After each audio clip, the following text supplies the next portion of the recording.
We're outside, we're back on the roof, the sun's out. Get everyone around the table. Sunday dinner. Italian style. Potatoes, meat, sauce. Let's go. We're back on the terrace. It's nice to be up here, actually. Peaceful. We've got a lovely recipe today. Beautiful recipe. Veal chop. It's actually a veal T-bone. And he's gonna do some sort of like, I don't even know what it is. It's not a gratin, but it's like a baked potato, thinly sliced potatoes with peppers and shallots and garlic, bit of rosemary, cooked in the wood oven. You can cook it in your own oven at home. A little bit of chicken stock in there. And then we're gonna grill the veal chop with this baked potato kind of dish together, and then make like a little mustard creme fraiche just to go with it on the side. You're barbecuing, you're outside. This is just a little bit of, you know, just giving you a little bit of a push to get yourself outside. Get off that Netflix, off that sofa, straight in the garden. Or the Juliet balcony or whatever. But yeah, it's a beautiful time to be cooking.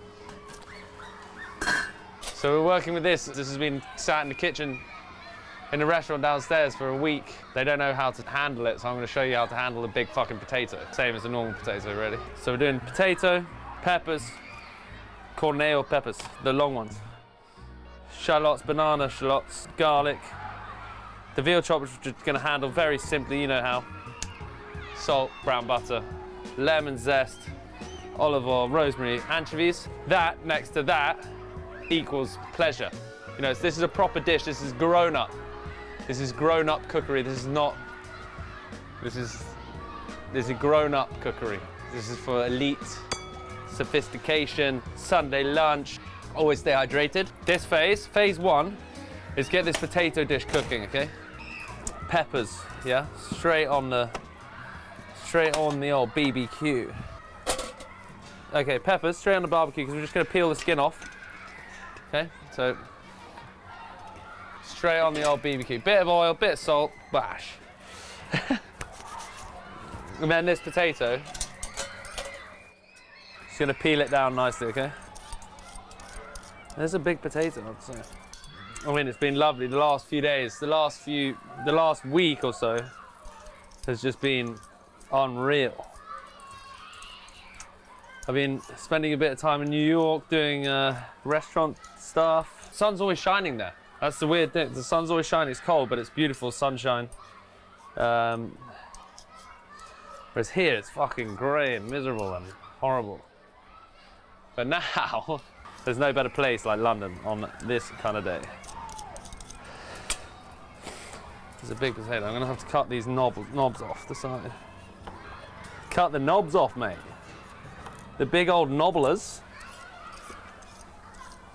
Anyway, so now we got something that more resembles a fucking potato. Anyway, we're looking for this to be black all over, so we can peel the skin off nice and easily.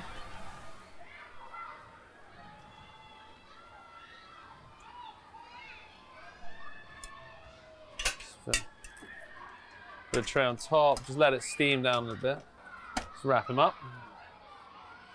Okay, with the potatoes, you can sort of go, you know, you can use smaller potatoes if you want. Doesn't really matter. Anything that's good for like a roasting. Okay, so obviously this is a big one, so. Oh, it's a classic sign of bigger is not always better, Harry. Okay, I'm using a mandolin here just so I can get really even strips of potato. I'm looking for about 2 mils. Oh, thank God, the bell. Slice them straight into this, into the water that I've got here, okay? Just to wash off the excess starch. 1, 2. We're actually getting to the point of the year where you're actually gonna have to start to water plants again. What I'd say is like 1 normal sized potato would probably be like the right amount for this dish. Okay? Because obviously we're going 1 veal chop, which is, could be a sharer, could be if you're feeling slightly hungrier, could be for 1. What's going to happen here is just straight, like, see all that starchy water, just let that go.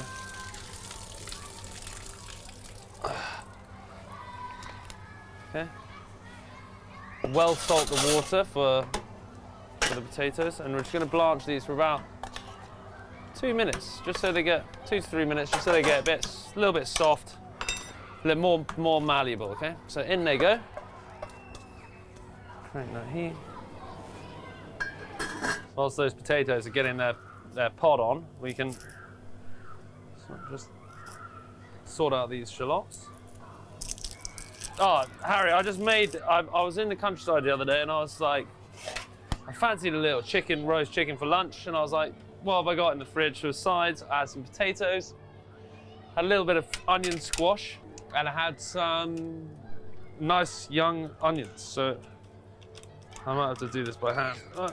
Sometimes these mandolins get abused by the kitchen. Anyway, do it by hand. So I was like, oh, I'll make this into, and I'll just do a little, you know, just on top of the arga. Just do a little potato situation, and it was fucking amazing. And I made a chicken with this potato onion sort of gratinated thing. Not but just like started it on top of the hob and then moved it downstairs, just to the oven. And it just had a lovely, you know, firstly, it was popping with colours. So the colours were popping.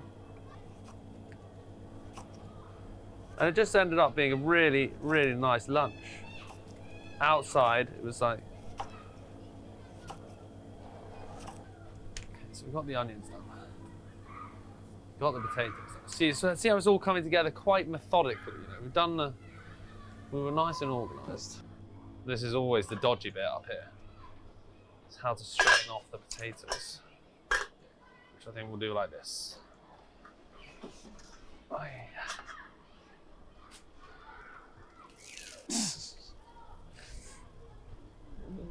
This is why the mirror's here, just so you check out the stance. Okay, let them steam dry a little bit. Steam them out dry.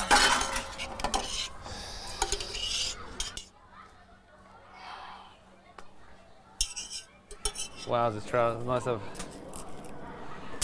Okay, last bit to go in this potato dish, just a few bits of sliced garlic. So we got the potato, we got the onions here, the shallots, 2 shallots, garlic, potatoes, peppers. So you're gonna have lovely colour.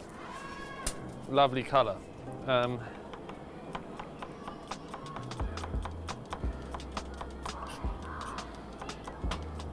Using the form paring knife. Elite fucking handle. Look at that, that's so sexy. So sexy. I've got to stop saying elite. Okay, so garlic, shallots in there. I'm gonna put a little bit of salt. Okay. I'll add the potatoes. Remember, the potatoes got cooked in salty water, so they're gonna go in there too. So you got garlic, onions. You got garlic, onions, and potatoes in there, and then we're gonna put the peppers, the steamed peppers. So we won't be too precious about how much comes off, but we'll make it as clean as possible. See? Lovely clean peppers. Still hot, so be careful if you've got sensitive hands. I never understand that thing. People are like, oh no, you've got asbestos hands, you're a chef. I'm still human. Still feel it. Okay, so open it up, scrape out majority of seeds and take the top part out. So just scrape that out. Again, not overly precious about what's happening here. And then we just sort of strip it down. Okay? Back on the tray. So we've got peppers, potatoes, onions. All in one dish. I'm not trying to build it up to be uber fancy or whatnot. This is a home cooking for fun situation, yeah? Okay, so.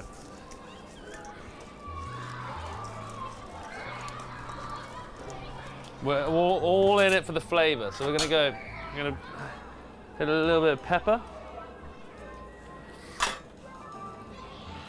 Also, we're gonna put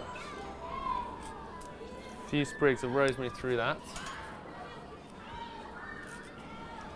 2 sprigs of rosemary through that. And you can already see that this now is looking So delicious. You can imagine why. This would go really well with fish. It would go well on its own. It's kind of like a side dish. Just taste it a little bit, just to check the salt levels. I think we're looking pretty good. I'm using a little cast iron pan, just because I think it looks stunning. Okay.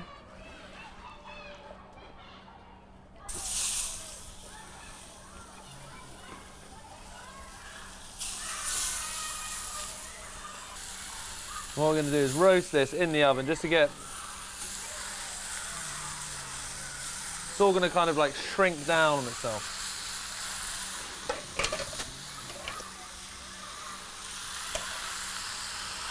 We've got all these lovely flavours inside this pan, yeah? And then we'll just make sure we push it down, make sure it's all inside the...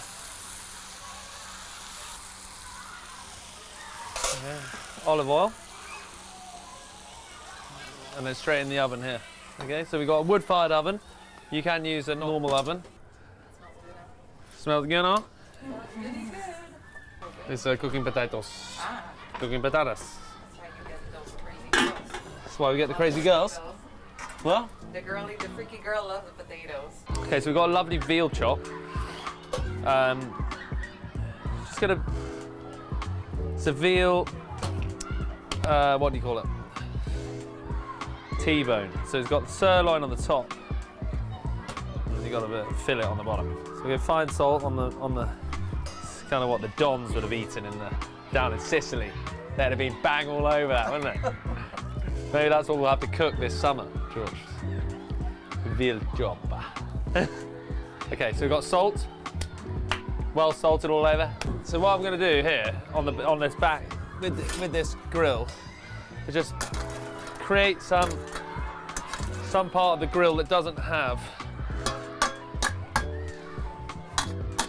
so much of the coal. You want to be able to have the... Do you know what I mean? Does that make any sense? Okay, so you want to move some coal so you have a blank space, no coal underneath, which means I'm going to be able to cook the veal sensibly over here. Okay, so I'll show you. I'll put it here. It's going to set on fire. Please set on fire. Please set on fire. Please set on fire. Set on fire, it's going to give it a good colour. It's going to be hotter over here than it is over here, which means I can then pull it off and almost like rest it off the edge of this. Basically like I've got two cooking stations. I've got three. I've got searing, I've got like slower cooking, and then I can actually put it right on the edge and I'll still be able to cook it over there. I can cook underneath no barbecue. These videos up here are always so like, because it's just like, it's just hectic. I kind of like it, but can't be good for the old mental. See, look here, you see how this is like on fire over here? So we want to make sure we're not burning the meat. We want to be charring it, so we can move it across so the flames are a bit lower. Anyway, just a little something. You could just as easily do this in a frying pan, but it wouldn't be nearly as fun. Okay, so this is what I was meaning here, by having this section over here where I can just pull off the meat, let it sort of tickle over on itself. Tickle over on itself? Basically, what you want to be able to do is get the heat inside, get the colour on the meat, get the heat inside it, let it like absorb that heat, and then you can hit it with the heat again and let it cook through a bit more, rather than just forcing it high heat. Then you ended up with like overcooked on the outside, raw in the middle. No one's happy. No one's winning. So here is how we're going to be winning. Okay, so at some point, once the meat is cooked, we're going to rest it in some brown butter, and this is so how we're going to do that. Here, 1, 2. Got a bit of sage. Veal loves a bit of sage. Loves a bit of rosemary as well. Sage, rosemary. Okay. Bit of lemon peel as well. Sage. And take some of these. Sage, rosemary. Look, that butter's cooking nice and quick. Lemon peel, there we go. So all this in with the butter, and that's just gonna on an anchovy. Okay. Woo. Resting things in brown butter is such an elite thing to do. Turning that steak, that veal. Okay. So look, we're going for brown butter here. It's going to come quickly. When you get to this foaming stage, we're going to add in the rosemary, the sage, the lemon peel. And you hear that just crackling away there. See a little brown butter. Put the veal into rest, see?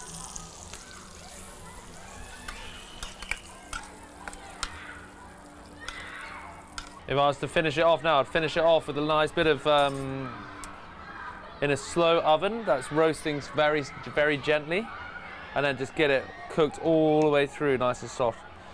Also, what I love to do on this, a couple of anchovies, load this up, you know. Okay, let me put that in the mouth of the oven, just let it sit there. Oh, so banging. Okay, so now, look. I put a lid on this pot, on this. Oh shit. Just let all the onions soften down, cook gently down, okay? So what we're gonna do, just add a little bit of chicken stock to this, just so it cooks down and has like a little saucy element to it, okay? We can put it back, straight back in here.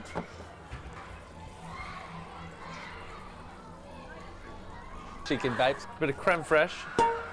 Some chives and some mustard, okay? So in the bowl, we're gonna go tablespoon of mustard. This is gonna provide the sauce, okay? The sauce. Oi!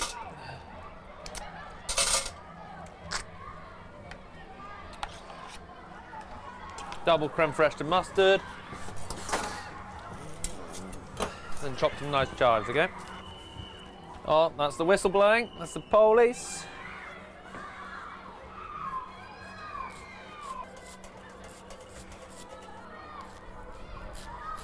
Enough chives, nice and fine. Okay, need some chives in here.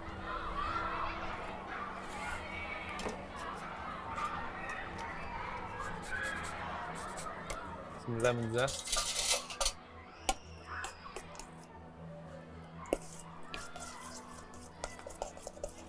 Okay, that's going to add a lovely sauce just to bring this whole thing together. It's got mustard, chives, creme fraiche. Extra chives we used to go on top of the potatoes. This is nice. A little bit of anchovy, a little bit of butter, little snack.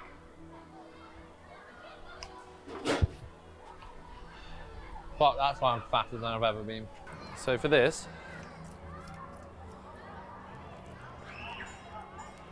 take the top off. I'll just give it one last flash here. One. Make sure the heat's back in the meat. We've got all this lovely business to put over the top. Potatoes are looking sexy. Okay, right.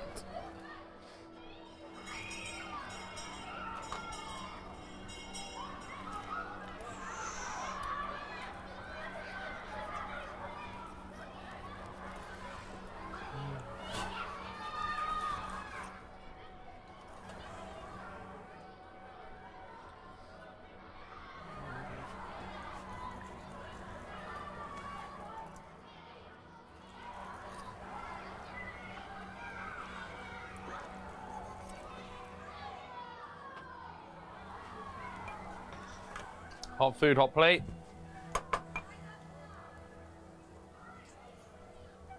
Okay, so we got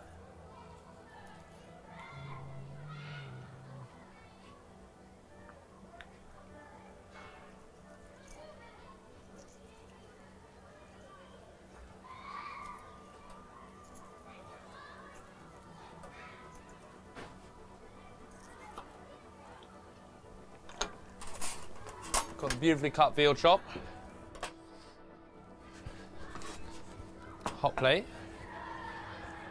So this could either be one of two ways, you know. Put it on a nice sharing platter in the middle of the table. I will show you it on a plate as one, okay? Do you want to do it as one on a plate?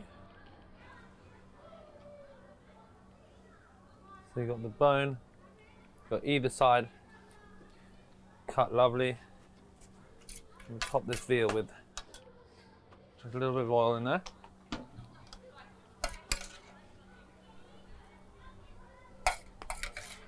So that's the melted anchovy, sage, lemon,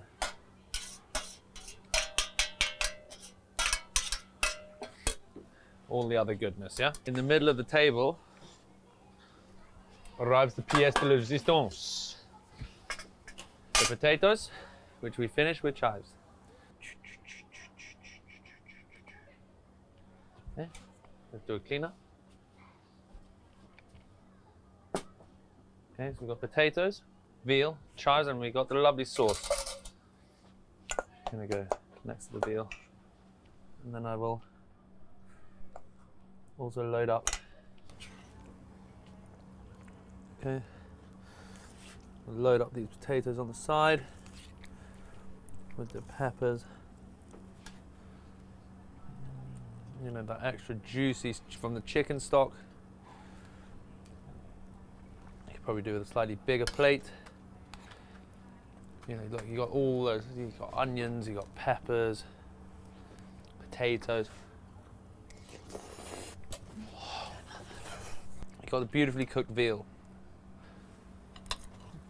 We've got three great things, like the meat cooked perfectly, a lovely potato side dish, creme fraiche and mustard with chives. This is a familial situation. Some of you want to cook on a Sunday, get everyone around the table. You know, that's that. Boom. Potatoes, meat, sauce. Let's go. Sunday dinner, Italian style.